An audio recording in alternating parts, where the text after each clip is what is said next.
Thank you so much for joining me for another episode of Keeping It Real with America's Supermom. I'm excited about my next guest. We actually had a global connection. We met through Global Women, and I'm excited to have Katie here today.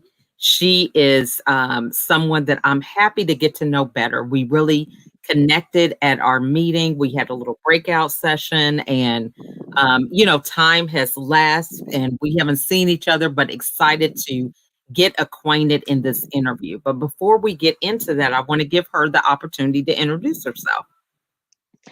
Thank you, Lachelle. And you summarize it pretty well. Indeed, you and I met on a Global Woman Hmm. virtual meeting, Hmm. and I was really impressed by your level of energy. I said, I need to connect with that woman, right? I want to know what she's doing. So, yeah, my name is Caddy, and yeah, what it means to be global.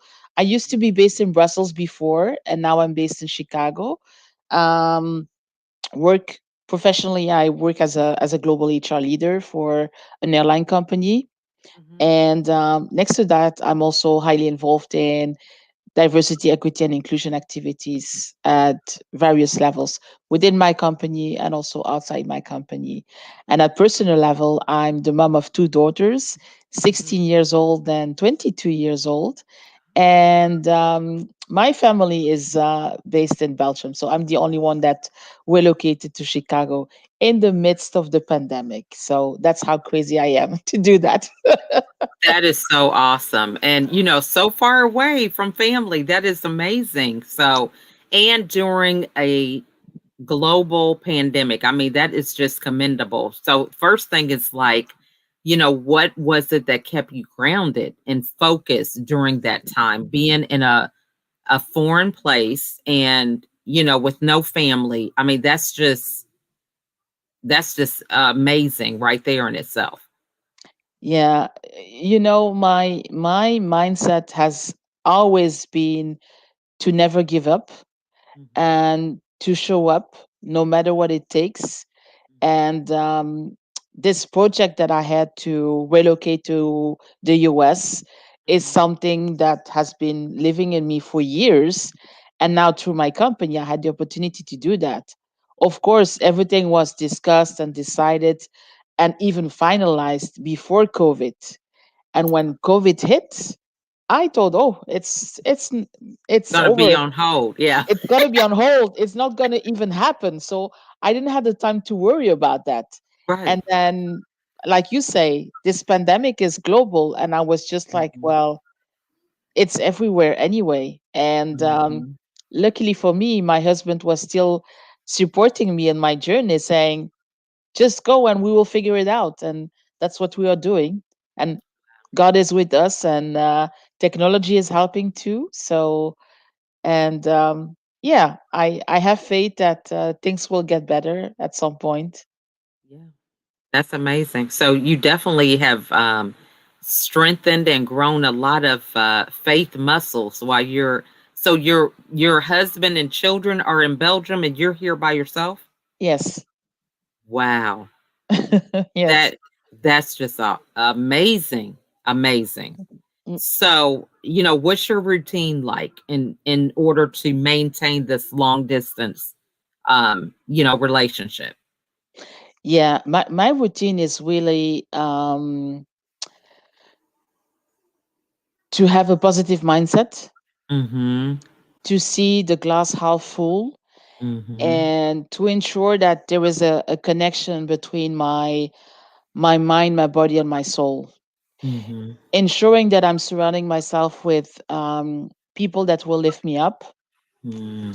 To be honest, when it comes to watching the news, I'm very selective in the news that I'm watching because nowadays we are really getting overwhelmed with a lot of negative information. Not that we don't, Mhm. not that I'm, naive. I'm Right. positively realistic, but Mhm. sometimes, I rather be informed with information on how to increase my immune system rather than the number of cases where I have Absolutely. no control of anyway. So that's Love the that. way of doing it. So it's really Now, like a certain well-being in the way I'm living and working. I mean, now you just said a golden nugget right there, how you focus on your immune system rather than the numbers that you can't control. So, I struggled with that in the past with my depression, not knowing what I could and couldn't control. And that was one of the precursors of having me have crazy because I was thinking I could do it all. So, talk to us about that whole concept of knowing what you can and can't control. What was it that sparked that in you, and how do you maintain that for somebody who's watching that doesn't know how to distinguish the controllables versus the uncontrollables? Yeah, it's having the ability, but also the agility to adapt and adjust, because we live in a period where there is a lot of uncertainty, Mhm, anxiety, um, and not to even speak about all the social injustice that is currently happening, a lot of divide too. So that's mhm, another layer. mhm, So it's like really making the distinction between what is your circle of control and what is the circle of concern. That's one mm, aspect. And mhm, then secondly is putting yourself first. As I work in the airline industry, I always use this metaphor that when we used to travel, has been stopped for now, but when you travel, and if you listen to the safety instructions, what do they say? You have to put your oxygen mask on first before mhm, being able to help anyone else. This mhm, is exactly the same that you need to adopt with yourself, certainly in times of crisis. Protect yourself first, and then you will be able to handle and manage in everything that is surrounding and happening around you, being at work or life or family or friends, because you can get a call that a friend of you is affected or impacted by COVID. mhm, It will have an impact on your morale, even mhm, if you are healthy. mhm, You are surrounded, or you hear people around you that are impacted, people that are losing their jobs. How do you mhm, manage all that? mhm, Allow yourself, permit yourself also, to be grateful and be happy mhm, for what you have. mhm, That's important too. mhm. So good. I mean, these are some great, great nuggets. And I think that's kind of sometimes the first thing we forget about when we go through that, because what you focus on grows. So, we can focus on the negative, the glass being half empty, or the positive, the glass half full. Hmm. So I think that is just wonderful. So you mentioned diversity and inclusion and things that you're doing with your job. And, right now we have a lot of people. I know for me, I'm passionate about education because, I have 7 kids that are doing this remote learning. But one of the things I'm finding is that, there is this sense of all things not being equal because some kids may not have internet, some parents aren't working. A lot of the things that they started out with have changed. So when you're dealing with people that are dealing with diversities, what is something that we can do to kind of bridge that and start working as individuals to fix? Um, that's a great question, and thanks for bringing that situation up. Because of course, as I said earlier, I moved from Brussels to Chicago like 6 months ago now, and Mhm, diversity and inclusion in the US is different than diversity and inclusion in Europe. So I'm also discovering the differences here. And when it comes to you were using the word equality, I mhm, think we need to make a distinction between equality and equity, mm, because equality is about sameness, and right. equity is about removing, Division of resources, kind of yeah, like. it's removing the barriers so that you give access and opportunities to potentially to help someone, an individual, to potentially succeed or achieve. Mm. So when it comes to children, um, I think, um, for personally what I think, and that's just a personal, my personal opinion, is that the pandemic, if there was one lesson that we have hopefully all learned Mm-hmm. in resetting the button, is that together we achieve much more, Mm-hmm. because we have all, to a certain extent, being confined in a lockdown at home, restricted with a lot of things. Mm-hmm. So it's, when I wake up, I'm always asking myself, why am I on earth? And what am I doing for others? So if each of us, we have that mindset that, okay, my neighbor may not be able to go to the grocery. Well, while you are going to the grocery, maybe you can do something for your neighbor. And Mm-hmm. it's, you can apply exactly the same for children. Like, check, ask your children, like, hey, do you know some of your friends that may not have like internet connection, or may not have a laptop, and maybe there are communities out there, or maybe associations where they could donate or provide laptops to children. So there are Mm-hmm. many small, I think each of us, we can take a small action, and every small action will have a ripple effect for someone else. I love that. And so, and you mentioned such practical things, a child asking about their friends, because this is something that we kind of, a lot of people get lost in the vision of the big picture, and they forget about the little things that they can do every day that can have such a big impact. Hmm. So I love that you bring that up. So when we're having these difficult conversations about diversity, inclusion, it's the premise that both sides, need to be heard. What are some communication practices that we can learn? Because now, there is the element of, you may be on the other side of the coin now. Maybe you were privileged and you had a job that you worked for years, and now you're on the side where you have to ask for help and you never had to ask for any. So, in terms of communication, what are some techniques that we can use to focus on being more solution oriented rather than problem Yeah. focused?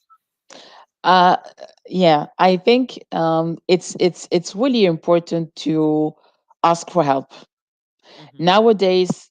Um, Regardless in which function you are, or which level you are, being in an organization, small or large, or even outside workplace, just family or the society, the world has evolved in such way that you cannot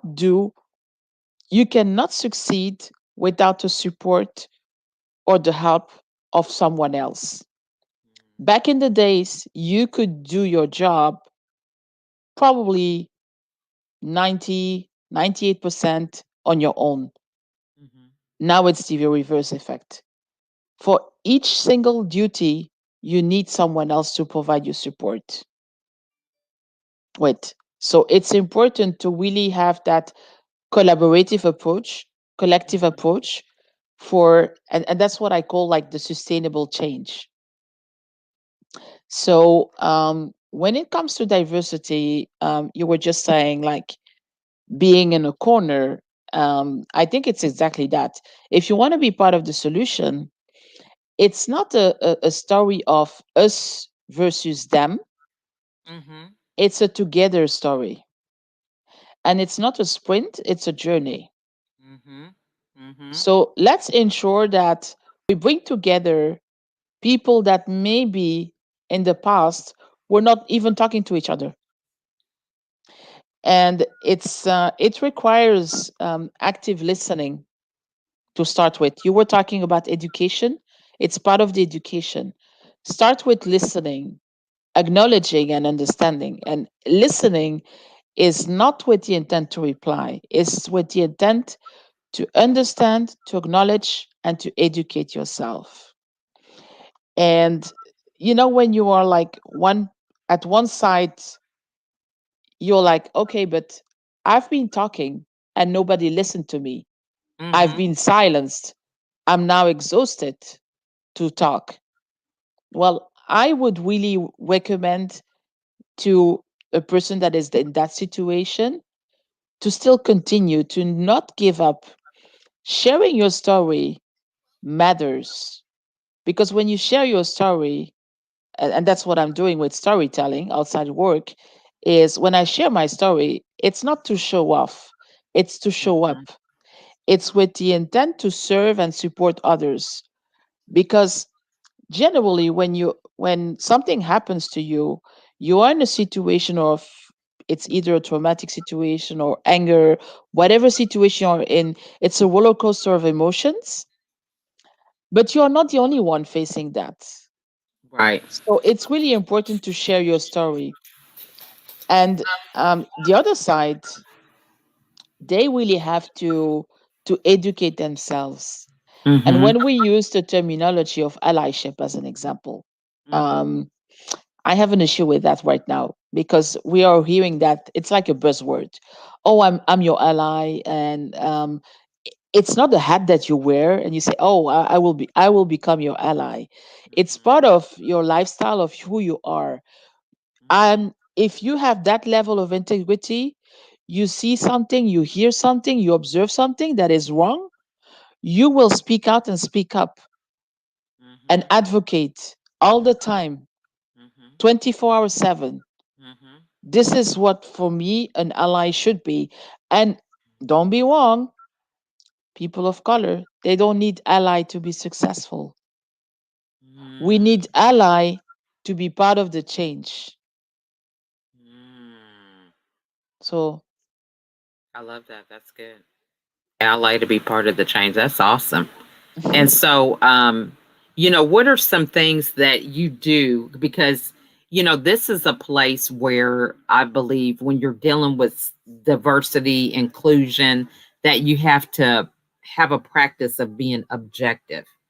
So, what are some things that you do in your daily routine that kind of helps you to maintain that mindset? this is extremely important. This is, now we are reaching what we call the unconscious bias. Mm-hmm. We all have biases. And in my daily routine, I've been in HR for more than 20 years. Mm-hmm. So dealing with people is not easy. People can be challenging, and I always say that I don't have a magic wand to change people. What you Mm-hmm. can change is situation, procedures, and certain behaviors. Mm-hmm. So one of my daily routine is that, in order to ensure that I'm making um, decisions that are objective and with the highest level of integrity, Mm-hmm. is that I never take things personally, Mm-hmm. no assumptions, never assumptions, always ask it to not jump into conclusion. I would say those are really the two key things that I pay attention to when it comes to either providing guidance or recommendation, or if I'm part of the decision making process. Mm-hmm. I love that. And I think also, you know, is having that mindset, that growth mindset, that I'm learning every day too. Mm-hmm. I was saying earlier that when I woke up, I'm grateful and I'm asking myself, like, why am I on earth? I'm Mm-hmm. also from a work place. I wake up every day with in mind that I need to earn my seat every day, Mm. because we are saying, you know, oh, we need to have a seat at the table, Mm-hmm. which is fine. But if you have a seat at the table and you're not, expressing yourself, or you don't talk so people listen, Mm-hmm. why do you have a seat at the table? I don't want to have a seat at the table just for the sake of having a seat at the table. If I have a seat at Mhm. the table, I want to be valued for my input. I want to be Mhm. respected for what I say and be part of the decision making process and have that feeling of belonging. So that's important because That is if, yeah. that is just that's some gold. I mean, you have been dropping some golden nuggets here, and I hope everybody is taking notes because these are the things that I call them heroes are made in the dark.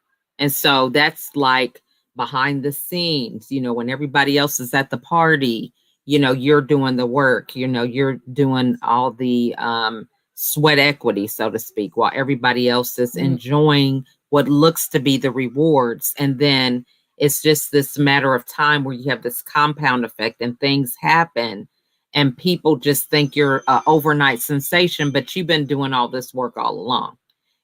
But it's the strategic action that comes just naturally from the core values and principles that you live by. And then it's like other people finally get the memo after they've seen it demonstrated for so long.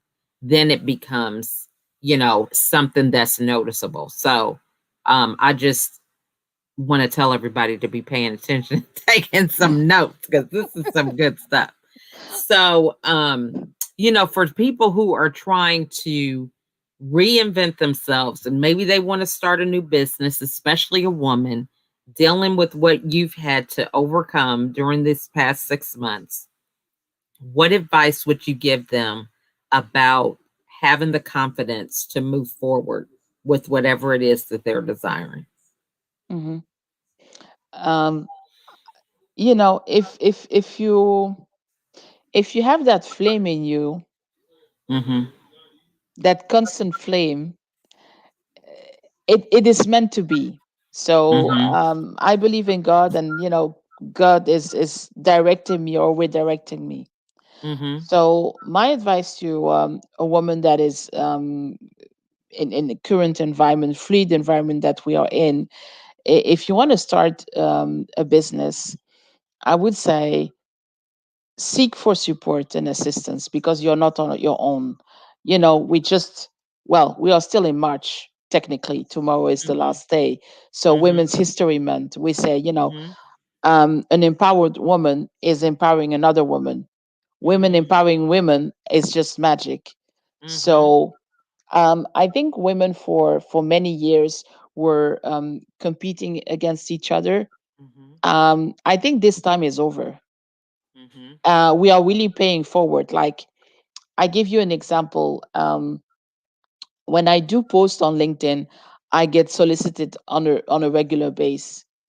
I'm Mm-hmm. not having any business, so I have nothing to sell. Mm-hmm. But I have like this consistent mindset of supporting people and not dismissing them. So Mm-hmm. I would, someone would send me a message asking like, "Hey, I'm looking for a job." Mm-hmm. The immediate response would be, well, my company is not looking for anybody right now Mm-hmm. because the airline is heavily impacted. But then I'm thinking like, what can I do for that person? Maybe Right. like it's just reviewing the resume, or maybe putting that person in connection with someone else, or Mm-hmm. even myself, I sometimes get contacted for opportunities, but I'm not Mm-hmm. actively seeking for another job. So Mm-hmm. I'm always listening because in my Mm-hmm. mindset, like, hey, who can I transition that information and it could benefit someone else? Mm-hmm. So it's paying forward. That's the Mm-hmm. way I of love doing it. that.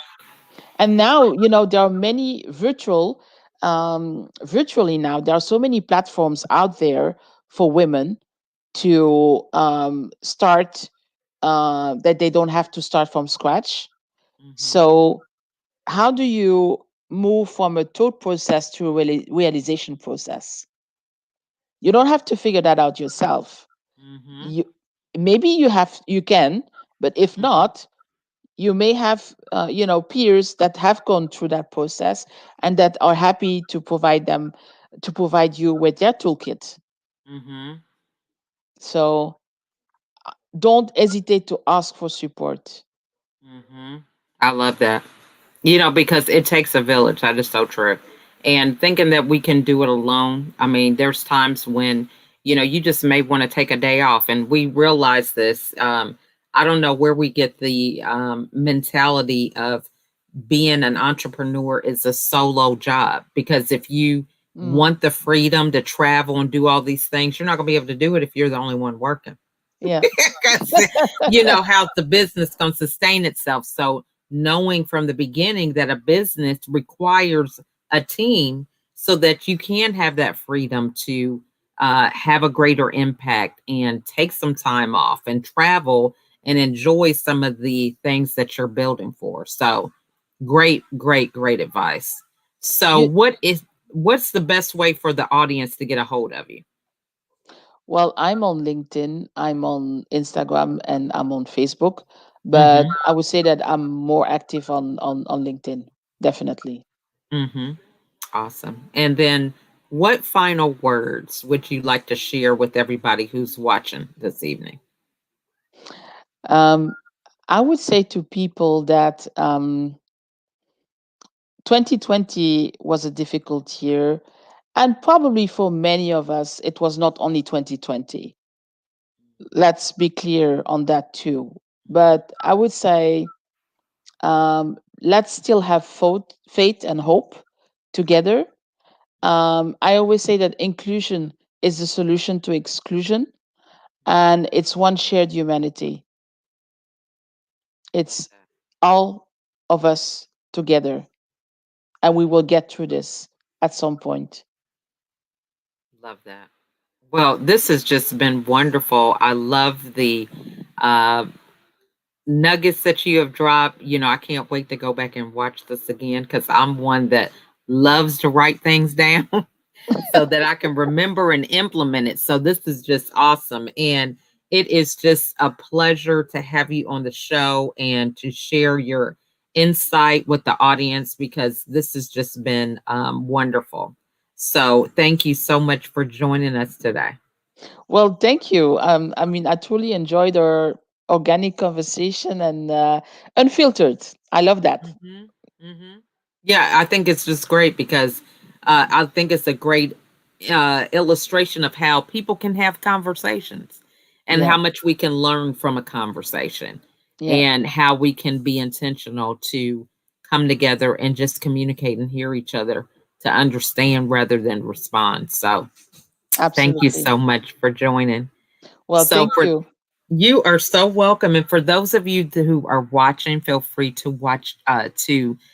put some questions in the comments. If there's something that you're just quite not clear about, put it in the comments or reach out to our guest today. I think a lot of times we kind of let those promptings pass us by. We think, oh, I'll do it later, tomorrow. We'll take action today because this can be the beginning of a new outlook and a new destiny because you'll be making different decisions, which means you'll be taking different action and it will lead to better outcome and results. So thank you everyone for watching us this evening and we will see you all on the next episode. Bye for now. Thank you. Stay safe. Bye.